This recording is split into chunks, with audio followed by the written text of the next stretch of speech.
Hi, welcome to my AP Macroeconomics last minute video. I am a high school student who has got a 5 in AP Macro exam, and I am currently making more to cover major topics of the AP Macro curriculum. In this video, I'll go deeper into GDP and talk about inflation.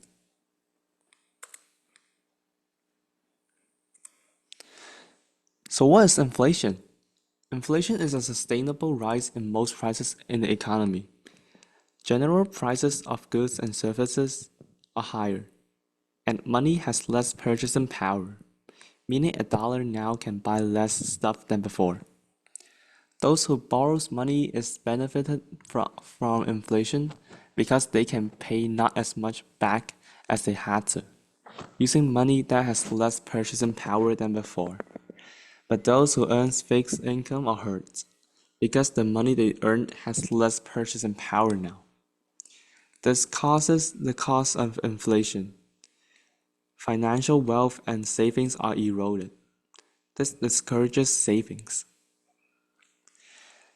There's also inflation tax that wealth is redistributed from the lenders, mentioned in the borrower's example earlier. For lenders, it's not a good news. To fight this, there's Fisher's hypothesis. States that real interest rate equals to nominal interest rate plus expected inflation.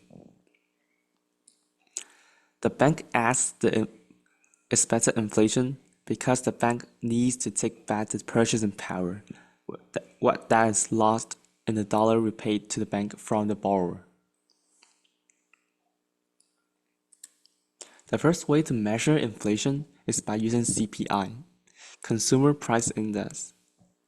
It shows the average change over time of prices of a market basket of consumer goods and services. To calculate CPI of a year, use this formula. CPI equals to total cost of goods this year over total cost of goods of the base year, and multiply it by 100. And the inflation rate will equal to percentage change of CPI between 2 years. However, there's some limitations to find inflation by using CPI. CPI doesn't account for any quality improvements on goods and services, so it overstates the amount of inflation. There's also another way to measure inflation by using GDP deflator. To find out the GDP deflator of a year, use this formula. GDP deflator equals to nominal GDP over real GDP and multiply by 100. Inflation rate will equal to the percentage change in GDP deflator between 2 years. GDP and therefore GDP deflator doesn't include imported goods. Therefore, GDP deflator includes only goods and services produced domestically. The inflation rate calculated by GDP deflator accounts for domestic products but not the price of imported goods. It won't be very useful if a nation imports a lot of goods. There are 3 causes of inflation. The government prints too much money, demand pull inflation, and cost pull inflation.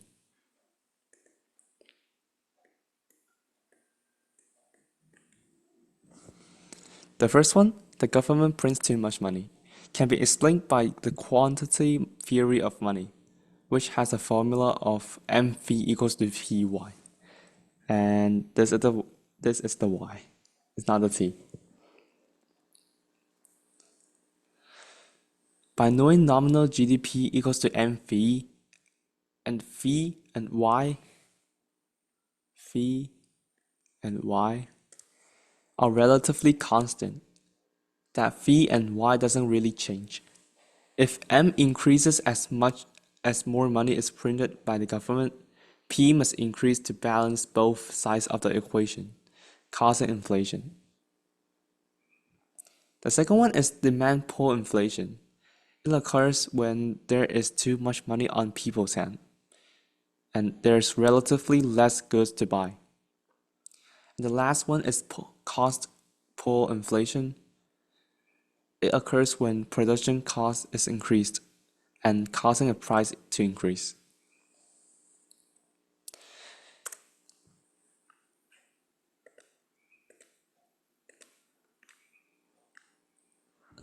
This is the end of today's video. I'll talk about the aggregate supply, aggregate demand model in the next video. Thank you very much.